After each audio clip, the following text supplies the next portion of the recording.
आप सभी को जय मसीह की। Praise the Lord. मेरे विश्वास से आप सब खुश होंगे। प्रभु आपको आशीष दे। आपके बीच में एक प्रभु का वचन जो लेकर आए हैं, मेरे विश्वास से आप इस वचन को सुनेंगे। आपका विश्वास सेम नहीं रहेगा यीशु मसीह के नाम में। आपके विश्वास में मैं स्पिरिट में देख रहा हूँ ग्रोथ हो रही है यीशु मसीह के नाम में। आमीन। प्रभु का वचन बताता है कि जब हम विश्वास करते हैं तो परमेश्वर को हम खुश करते हैं। जब हम विश्वास करते हैं तो परमेश्वर में ग्रोथ करते हैं। जब हम विश्वास करते हैं तो बड़े बड़े अपने जीवन में कामों को होता हुआ देखते हैं परमेश्वर की ओर से। बाइबल क्या बताती है, मत्ती 12 अध्याय उसमें लिखा हुआ है 9 आयत में कि एक 9 से पढ़ेंगे, आप स्टार्ट करेंगे तो उसमें एक मनुष्य था जिसका हाथ पूरी तरह से सूख चुका था। ये दाहिना हाथ पूरी रीति से सूख चुका था। उसके हाथों में कोई ताकत नहीं था, उसके हाथों में कोई बल नहीं था और उसके हाथ पूरी रीति से सूख चुका था। और बाइबल क्या बताती है कि वो शैतान के द्वारा सूखा हुआ था। शैतान ने उसके हाथों में लकवा मार दिया था। उसके हाथ बिल्कुल काम नहीं कर रहा था। वो आराधनालय में रहता था। बाइबल क्या बताती है, उस आराधनालय में यीशु मसीह जाते हैं और जैसे यीशु मसीह उस आराधनालय में जाते हैं तो यीशु मसीह को परखने के लिए लोग फरीसी और सदूकी क्या कहते हैं कि तू इसको चंगा कर। टेस्ट कर रहे थे यीशु मसीह को कि तू इसको क्या कर, चंगा कर। अगर तू चंगा करता है तो मैं जान जाऊंगा कि तू परमेश्वर की तरफ से नहीं है।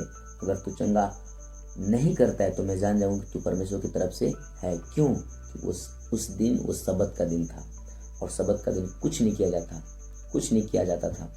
बाइबल क्या बताती है, यीशु मसीह ने एक सवाल किया उनसे कि एक किसान के पास, एक व्यक्ति के पास एक ही भेड़ हो और वो गड्ढे में गिर जाए, वो खाई में गिर जाए, क्या वो किसान उस भेड़े को निकालेगा कि नहीं? बताओ। तो लोगों ने बोला कि निकालेगा। परमेश्वर ने बोला उसी तरह ये शैतान के गड्ढे में गिरा है, बीमारी के गड्ढे में गिरा है, लकवे के गड्ढे में गिरा है। क्या आज का दिन इसे निकालना उचित है कि नहीं? तो परमेश्वर ने उस व्यक्ति को खड़ा किया और खड़ा करके आमने सामने और खड़ा करके क्या बोलता है उस व्यक्ति को, लकवा जो हाथ का लकवा मार दिया था उस व्यक्ति को क्या बोलता है यीशु मसीह कि तू, इस 13 आयत में पढ़ेंगे, तब उसने उस मनुष्य से कहा अपना हाथ बढ़ा। जिसके हाथों में लकवा मारा है, जिसके हाथ ने कभी काम नहीं किया, जो हाथ एक अंगुली तक हिल नहीं सकता है, और यीशु मसीह उसी हाथों को क्या बोल रहे हैं, तू अपना हाथ बढ़ा।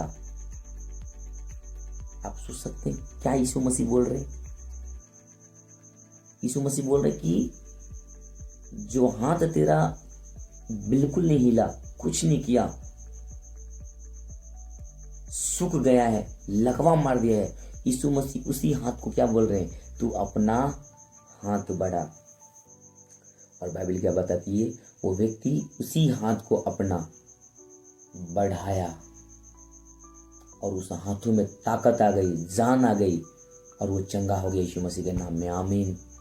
मैं आपसे एक सवाल पूछना चाहता हूं, क्या वो बोल नहीं सकता था कि यीशु मसीह तुझे दिखता नहीं है?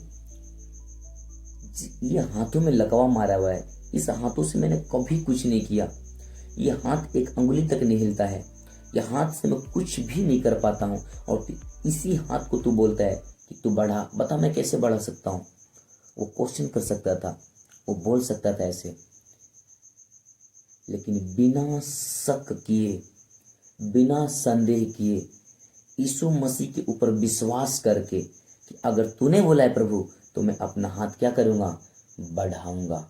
और जैसे ही उसने अपने हाथों को बढ़ाया, उसके हाथों में ताकत आ गई, जान आ गई और वो हाथ चंगा हो गया यीशु मसीह के नाम में। आमीन। वो बोल सकता था प्रभु मेरे हाथों में लकवा मार दिया है, प्रभु आपको चंगाई नहीं मिला, फिर भी छुटकारा नहीं मिला, आप प्रभु में बने हैं। प्रभु बोल रहा उपवास कर। आप उपवास कर रहे हैं, प्रार्थना कर रहे हैं, दुआ कर रहे हैं, कोई छुटकारा नहीं, कोई हीलिंग नहीं, फिर भी आप प्रभु में बने हैं। टाइम आएगा, उसी विश्वास को परमेश्वर पकड़ेगा और आपको चंगा कर देगा यीशु मसीह के नाम में। आमीन। आप नहीं कह सकते कि प्रभु मैं बहुत गरीब हूं, मैं कैसे दसवांश बो सकता हूं, मैं कैसे टाइट निकालूं, मेरे घर पे खर्चा नहीं चलता है, मेरे घर पे कैसे कैसे जुगाड़ करके हम खाना बनाते हैं, कैसे कैसे हम नहीं देख पाते अपना गरीबी की हालत को। और परमेश्वर क्या कहता है, उस हालात में भी तू प्रभु के लिए अपना बीजों को निकाल, उस हालात में भी तू परमेश्वर के लिए अपने दसवांश को बो। आप बहुत बीमार हैं, आप चल नहीं सकते हैं,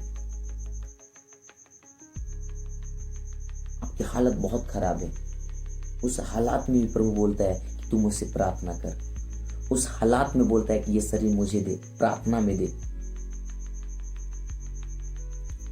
उस हालात में भी परमेश्वर आपको चंगा करना चाहता है। आपको प्रार्थना में बैठना है, आपको दुआ में बैठना है, बिना शक किए, बिना संदेह किए, ताकि परमेश्वर आपको छुड़ा सके। ये व्यक्ति जो जिसके हाथ में लकवा मारा हुआ था, ये बोल सकता है, परमेश्वर क्या तुझे दिखता नहीं है?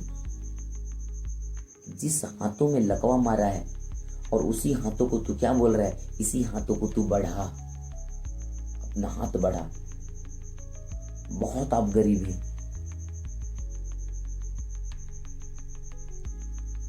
आपका पड़ोसी कभी आपसे नहीं प्रेम किया,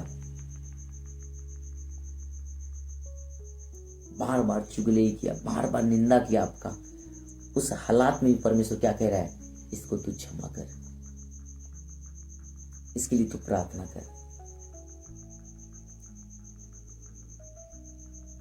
और जैसे हम जब करते हैं तो परमेश्वर अपना काम करना चालू कर देता है। उसने हाथ बढ़ाने का इच्छा लाया अपने दिल में, अपने हार्ट में, और उसके हाथों में ताकत आ गई। जब हम परमेश्वर पे बिना शक किए, बिना संदेह किए, बिना डाउट किए, जब हम परमेश्वर में अपना कदम को उठाते हैं, जब हम अपने बीजों को बोते हैं, जब हम उपवास करते हैं, जब प्रार्थना करते हैं, दुआ करते हैं, परमेश्वर इस हमारे बीजों को देखकर, परमेश्वर इस हमारी प्रार्थनाओं को देखकर हमारे उस प्रार्थनाओं को ब्लेस करता है और हमें आशीषित करता है और सारी बंधनों को तोड़ता है। आमीन।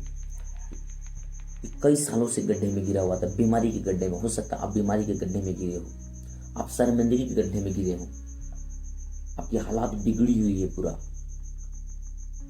फिर भी परमेश्वर कह रहा है तू मुझ में चल। आपका समाज आपको छोड़ने के लिए तैयार है पूरा, आपका समाज आपको ठुकरा रहे हैं, आपका समाज बोल रहा है कि तू यीशु मसीह को मानेगा तो लोग तुझे पुजात कर देंगे।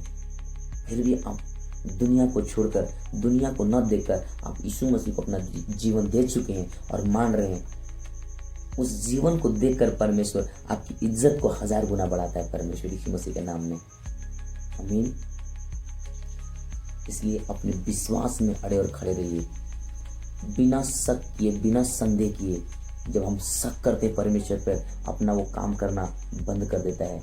पतरस जब नाव पर चल रहा था, तो जब रात में यीशु मसीह को देखा, क्योंकि रात में यीशु मसीह पानी पर चल रहा था और बड़ी तूफान आई, और नाव पर जब पतरस चेले सब चल रहे थे तो यीशु मसीह को देखकर डर गए, भूत भूत भूत। यीशु ने कहा मत डर, मैं हूं। पतरस ने कहा हे प्रभु, अगर तू ही है तो मुझे आने की आज्ञा दे। परमेश्वर कहता है कि तू आ जा। और पतरस पानी पर चलने लगा, लेकिन उसने संदेह किया, शक किया, परमेश्वर पर शक किया और वो पानी में डूबने लगा। जब हम शक करते हैं तो मुसीबतें आती है, जब हम शक करते हैं तो डाउन जाते हैं, नीचे जाते हैं। इसलिए परमेश्वर में अड़े और खड़े रहिए, परमेश्वर में बने रहिए, ताकि परमेश्वर आपको हील कर सके, चंगा कर सके। जिस बंधनों से आप जकड़े हैं, आप विश्वास के साथ परमेश्वर में काम कीजिए, प्रार्थना कीजिए, उपवास कीजिए, बीजों को बोइए। परमेश्वर आपको छुड़ाकर खड़ा करेगा और आप सेम नहीं रहेंगे यीशु मसीह के नाम में। आमीन, आमीन, आमीन। God bless you.